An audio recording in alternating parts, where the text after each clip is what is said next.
सुप्रभात। जय श्री कृष्ण। अभी तक हमने यह समझा कि स्वयं के द्वारा किए जा रहे कर्मों का अर्पण स्वयं के आराध्य में कर पूर्ण निष्ठा से केवल अपने कर्म करते चले जाएं तो हम कर्म के बंधन से मुक्त हो सकते हैं। और ऐसा किए जाने की स्थिति में श्री कृष्ण कहते हैं कि जो इस आदेश का पूर्णतः पालन करते हैं वे कर्म के बंधन से मुक्त हो जाते हैं। वे किसी भी प्रकार के दोबारा कर्म के बंधन में नहीं आते। किंतु जो इस आदेश का पालन नहीं करते, जिन्हें किसी भी प्रकार की ईर्ष्या का भाव होता है कि कर्म स्वयं उन्हीं के द्वारा किए जा रहे हैं, तो ऐसे अज्ञान से मोहित जो मनुष्य हैं वे मूर्ख हैं और ऐसे मूर्ख कभी कर्म के बंधन से मुक्त नहीं हो सकते।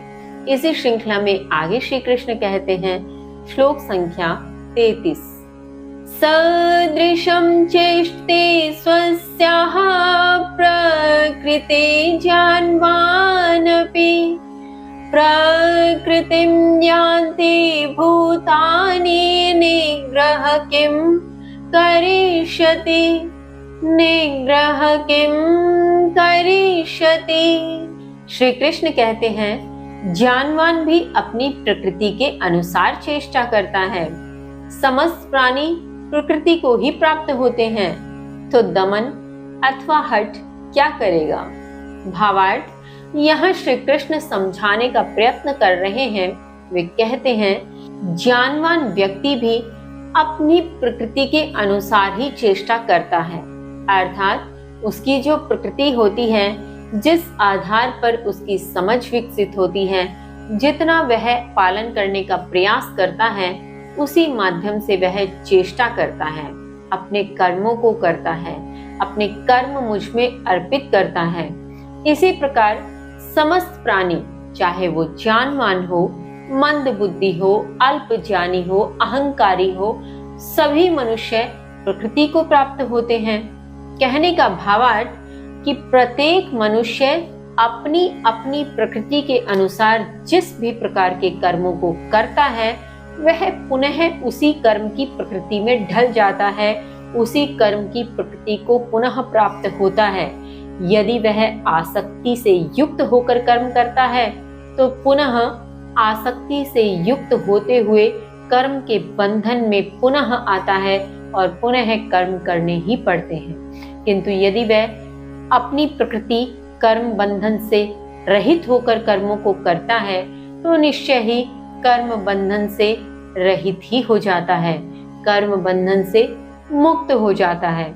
तो भावार्थ यही कि जो जिस भी प्रकृति के अनुसार कर्म करता है, उसी कर्म की प्रकृति के अनुरूप पुनः उसी गुण को प्राप्त होता है। तो ऐसी स्थिति में हठ क्या ही कर लेगा।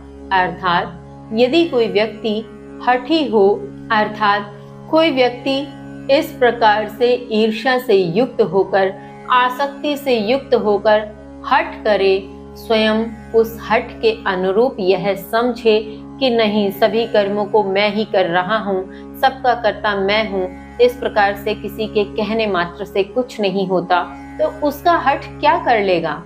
वह पुनः उसी प्रकृति को उत्पन्न हो जाएगा, उसी प्रकृति में समा जाएगा। तो इसमें हठ किसी भी काम नहीं आएगा। आगे श्री कृष्ण कहते हैं, श्लोक संख्या 34, इन्द्रियस्येन्द्रियस्यार्थे राग द्वेषौ व्यवस्थितौ तयोर्न वशम् आगच्छेत् तौ हि अस्य परिपन्थिनो। श्री कृष्ण कहते हैं, इंद्रियों के विषय में राग और द्वेष नियमों के अधीन स्थित रहता है, उनके नियंत्रण में नहीं आना है।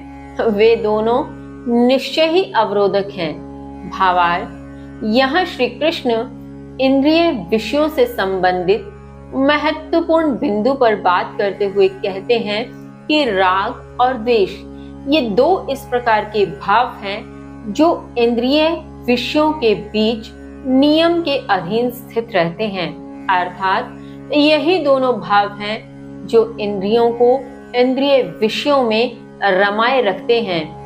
यही दोनों भाव इंद्रिय विषयों के अधीन उस मनुष्य को किए रखते हैं। इसलिए श्री कृष्ण कहते हैं उनके नियंत्रण में नहीं आना है। राग और द्वेष के जो भाव हैं उन भावों के अधीन नहीं होना है, उन भावों के नियंत्रण में, उनके वश में नहीं आना है। क्यों? क्योंकि यही दोनों भाव निश्चय ही अवरोधक हैं आत्मज्ञान की ओर अग्रसर होने में।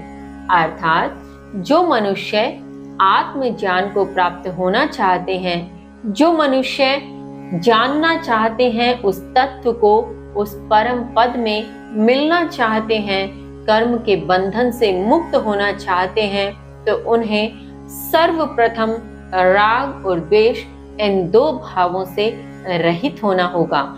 इन दो भावों के वश में नहीं आना है। इन दो भावों से रहित होकर इन दो भावों को स्वयं से अलग करके ही हम कर्म के बंधन से मुक्त हो सकते हैं। हमें इनके वश में नहीं आना है, अपितु इन्हें अपने वश में करना है कि हमारी इच्छा के बिना कोई भी राग, कोई भी द्वेष हमें विचलित न कर सके। इन दोनों में से किसी भी प्रकार का भाव हमें हमारे कर्म से डिगा ना सके, हमें हमारे कर्म से विमुख न कर सके। इसी क्रम में आगे श्री कृष्ण क्या समझाते हैं जानेंगे कल। तब तक के लिए जय श्री कृष्ण।